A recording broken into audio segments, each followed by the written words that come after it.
Hello बच्चों।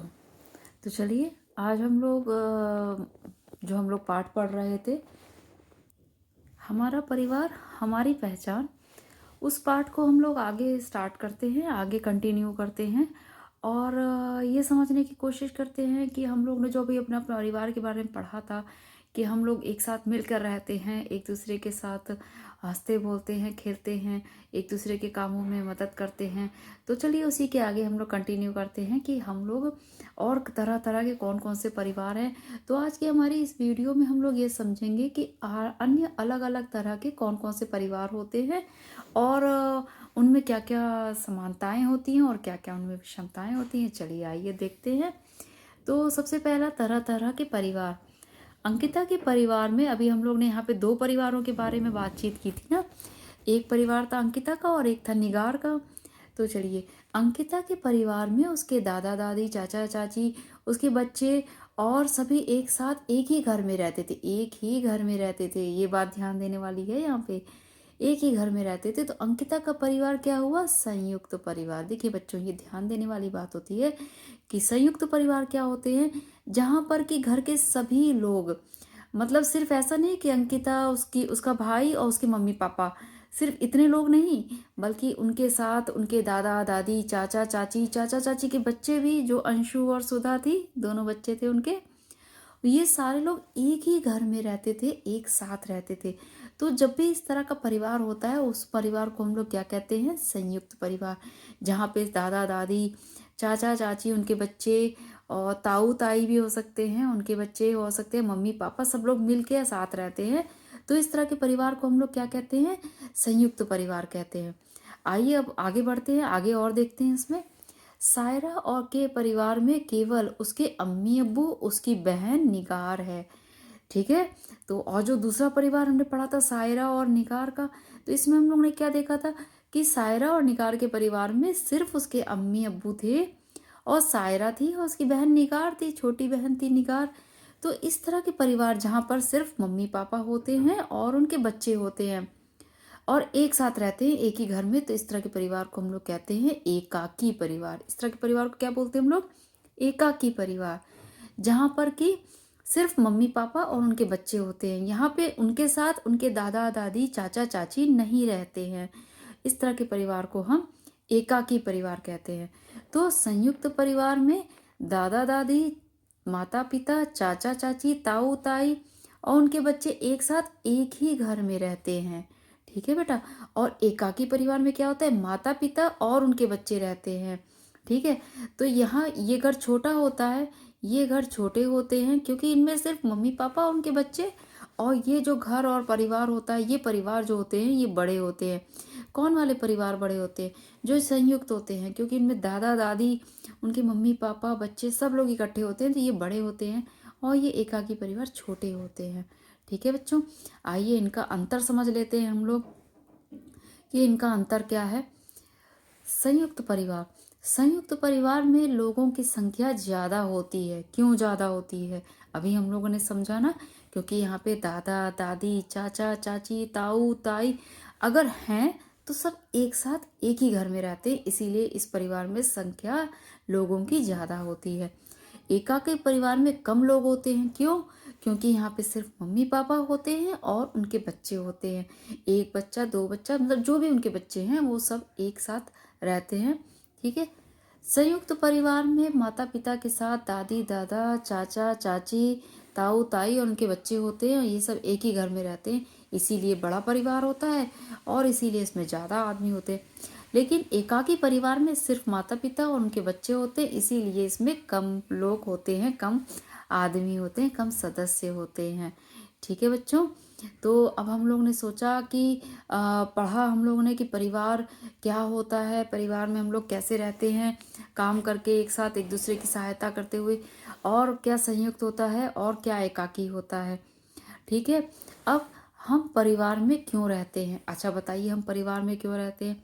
भाई परिवार में हम लोग रहते हैं प्रेम पाने के लिए। सबसे पहली बात तो परिवार से हमें प्रेम मिलता है, सहयोग मिलता है, और प्रेम से और परिवार से ही हमें अपनापन मिलता है।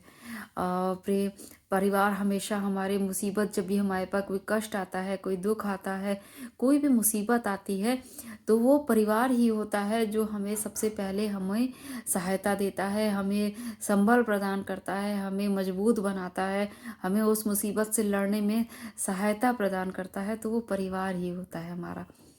अगर हम हमेशा अकेले रहना पड़े तो हमें कैसा लगेगा? खुद सोचो बच्चों, कि अगर हम परिवार ना हो हमारे पास और हम अपने एक घर में हम अकेले रह रहे हैं तो हमें कैसा लगेगा?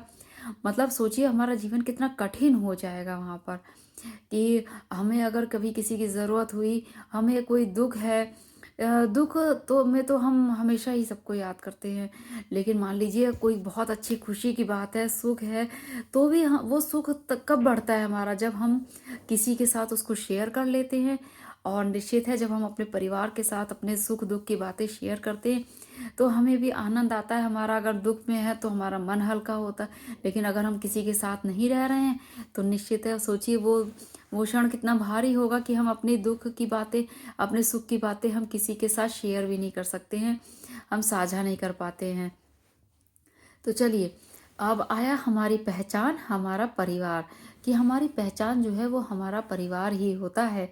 ठीक है, हम सभी अपने अपने परिवार से जुड़े हुए हैं, परिवार में रहकर हमारी ज़रूरतें पूरी होती हैं।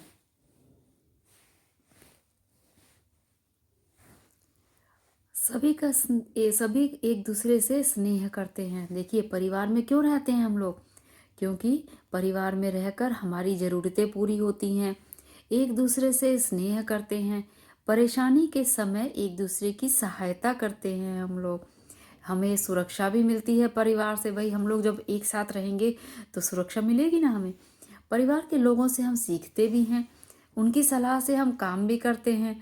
कि जैसे मान लीजिए हमें कोई दुविधा आ गई और हम सोच में हैं, यार ये करें या ये करें, तो किससे सलाह लेंगे? अपने परिवार से ही तो सलाह लेते हैं। फिर मिलजुल कर घर के काम भी निपटाते हैं, त्योहार मनाते हैं, परिवार से हमें पहचान मिलती है। देखिए ये सारे काम वो हैं जो हम लोग अभी बात कर रहे थे ना, कि हमें परिवार में क्यों रहना चाहिए। यही वो कारण है कि हमें परिवार में, एक परिवार के साथ रहते हैं तो हमें ये सारी अनुभूतियाँ होती हैं, ये सारे हमें फीलिंग्स होती हैं, हमारी ज़रूरत पूरी होती है, हमारी सहायता होती है, और हमें सुरक्षा मिलती है, हमें स्नेह मिलता है। हम परिवार में रह के सीखते हैं, उनकी सलाह से हम लोग काम करते हैं, और मिलजुल कर काम भी तो करते हैं हम लोग, त्योहार मनाते हैं। ठीक है, परिवार से ही हमें पहचान मिलती है। ठीक है, अरे वो तो फलाने जी का लड़का है, या वो तो फलाने जी की लड़की है, तो किससे पहचान मिल रही है? हमें परिवार से पहचान मिल रही है। हमारे परिवार की तरह हमारे परिवार की तरह आसपास कई परिवार होते हैं, इन्हीं परिवारों से मिलकर हमारा समाज बनता है। समझ में आ रहे हैं आप लोग? ये हमारा परिवार है, परिवार वन। ठीक है, हमारे अगल बगल बहुत सारे परिवार रहते हैं, परिवार टू, परिवार थ्री, परिवार फोर, परिवार फाइव, और यही सारा जो परिवार है ये सारा मिल के ये क्या बनता है? इससे हमारा समाज बनता है। ये जो हमारा है ये क्या है? ये हमारा समाज है। ठीक है, इसी से हमारा समाज बनता है। नीचे यह दिया गया है कि हमें परिवार में क्या करना चाहिए और क्या नहीं करना चाहिए।